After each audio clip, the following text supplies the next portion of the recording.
Eh Max, qu'est-ce que tu fais là-dessus? C'est beaucoup trop gros ça. C'est pas un DAX, c'est un 250 CB Twin. J'ai toujours envie de dire un 125, mais non, c'est un 250.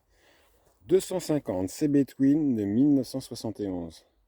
Ma première moto où j'ai vraiment roulé assuré, tout en clean et tout ça, avec le permis voiture 125, c'était un 125 CB Twin que j'avais récupéré en très mauvais état, que j'avais refait. Et j'avais adoré cette moto. Bon, après, bon, j'ai eu des petits problèmes de santé. Et puis, je suis revenu avec des DAX. Du DAX, des Yamaha Trial. J'ai restauré beaucoup de motos. Et là, on est passé sur un 250. Alors, coup de chance, c'était une moto d'un ami. Donc, prix sympathique.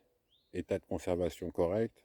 Stockage impeccable. Elle a été stockée dans une grange seule en terre, dans un coin assez ensoleillé, donc elle a bien supporté la chaleur et il n'y avait pas trop d'humidité. Donc vraiment, c'est assez rare de récupérer quelque chose aussi bien conservé.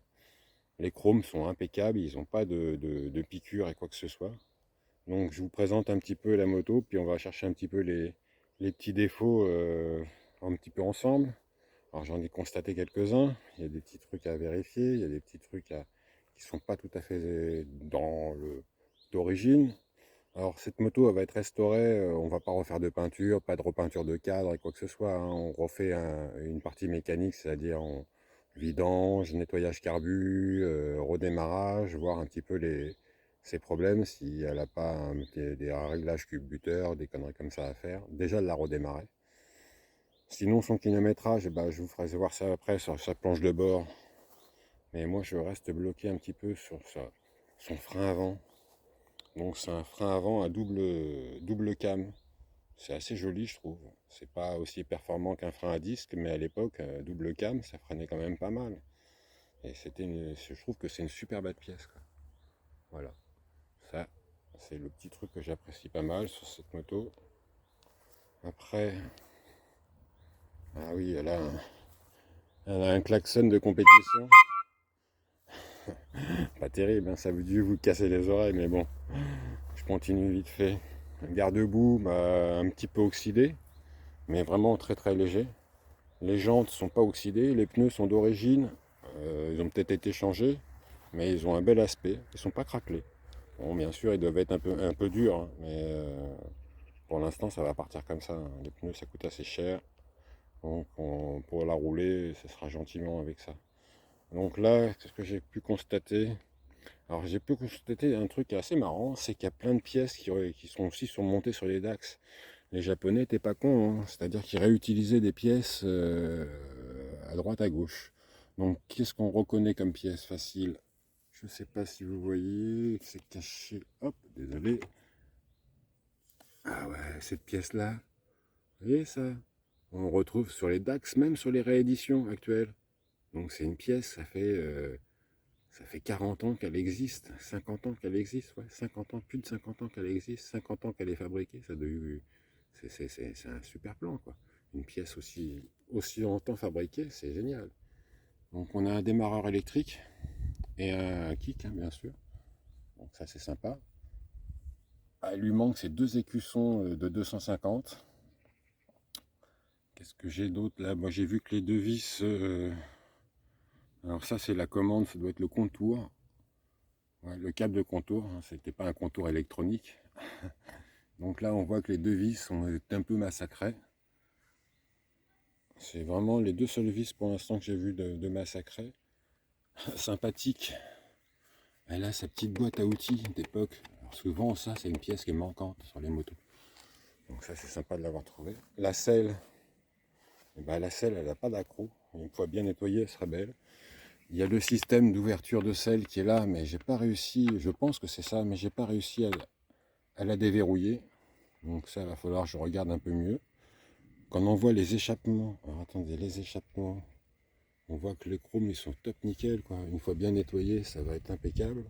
En plus, c'est des pièces qui sont en c'est assez rare à trouver, qui coûtent assez cher. Donc vraiment là, c'est super. En plus, cet échappement était monté sur les 350. Je sais qu'il y a un côté qui est facile à trouver, mais l'autre côté est très difficile à trouver. Donc bon, là, on a deux échappements qui sont top nickel. Roue arrière, bon bah les pneus, hein, comme je vous disais, ils sont propres. Monter à l'envers, parce qu'il paraît que ça améliorait le freinage. On voit bien la flèche. Ici, on voit qu'il reste un écrou. Donc il y avait une petite poignée qui, je vous montrerai la poignée de l'autre côté. Donc ça, la poignée, elle est manquante. Alors ici, pendant qu'on est sur le côté, la trappe à essence avec son petit bouchon d'origine. Donc là, on ne l'a pas ouvert encore, car le joint est complètement collé sur le bouchon. Donc on va essayer d'ouvrir ça proprement. Réservoir d'essence, alors une petite bosse ici, très légère. Et un creux ici, on va voir si on pourra préparer ici, essayer de l'atténuer un peu. Alors quand je refais une moto, je fais souvent ça avec mon père, et on ne s'acharne pas sur des peintures, on essaye de, bon, moi j'aime bien le polish, refrotter les chromes et tout ça, mais on va pas refaire une peinture de cadre, on va pas refaire les peintures de la moto. En fin de compte, elle a son vécu, sa couleur d'origine, et puis bah, elle va rester comme ça, on va simplement la laisser propre, mais dans son jus d'origine. Bon, le feu rouge arrière, il est d'origine, mais il a eu une petite réparation, donc ça à voir. Son petit catadiop sur les côtés arrière. J'ai vu qu'elle avait deux catadiopes sur les latérales aussi. Voilà la poignée, fameuse poignée qui manque de l'autre côté. Celle-là est par contre... Ah non, je pensais que c'était le chrome qui est abîmé, mais non, en fin de compte, ça doit être... ça va se récupérer, génial. Alors on retrouve aussi, je ne sais pas si j'avais parlé de mon 125 CB Twin, on retrouve les cale-pieds, on retrouve des éléments qu'on retrouvait sur d'autres motos Honda, quoi. La planche de bord, donc déjà la zone rouge à 9000 et quelques, alors en sachant que le 125 CB Twin montait vraiment à des régimes assez impressionnants. Je ne sais pas si celle-là va avoir des régimes aussi hauts. Le 125 CB Twin prenait largement ses 10 000 tours. Et en plus, franchement, je l'ai amené à plus de 50 000 km. C'était un truc assez incroyable. En kilométrage, on voit qu'elle est plutôt raisonnable. Je pense que c'est son kilométrage d'origine. J'ai regardé sa couronne, elle n'est pas tellement usée, donc c'est vraiment possible que ce soit son kilométrage d'origine. Donc voilà le bébé un peu. Vous avez peut-être remarqué d'autres détails. Ah oui, celui-là, un détail important. Ici, là, normalement, il y a un filetage qui vient en derrière, et ici, c'est pas fileté. Donc là, il y a dû avoir un souci. Ils ont dû perdre la petite pièce qui faisait le filetage. Ils ont remis une vis plus grosse. Ils ont dû se faire un filetage. Ils ont mis une petite cale en métal. Bon, ça sera un truc à rectifier. Et en plus, tout à l'heure, on s'est aperçu que l'axe, la roue, n'était pas vraiment bien centré. Donc ça, c'est dû à ça. Qu'est-ce qu'il y a d'autre de sympa? Tac, tac, tac. Hein, bah, de toute manière, je vais vous faire découvrir le début de restauration, puis surtout la mise en route de la machine. Donc ça sera une vidange, nettoyage bougie, nettoyage carbu, et puis on saute dessus pour voir si ça démarre. Est-ce qu'il faut remettre une batterie ou pas? Je sais pas. Ça sera le... Normalement, on devrait pouvoir la démarrer sans batterie, je pense. Voilà, voilà. Bon, bah la suite demain.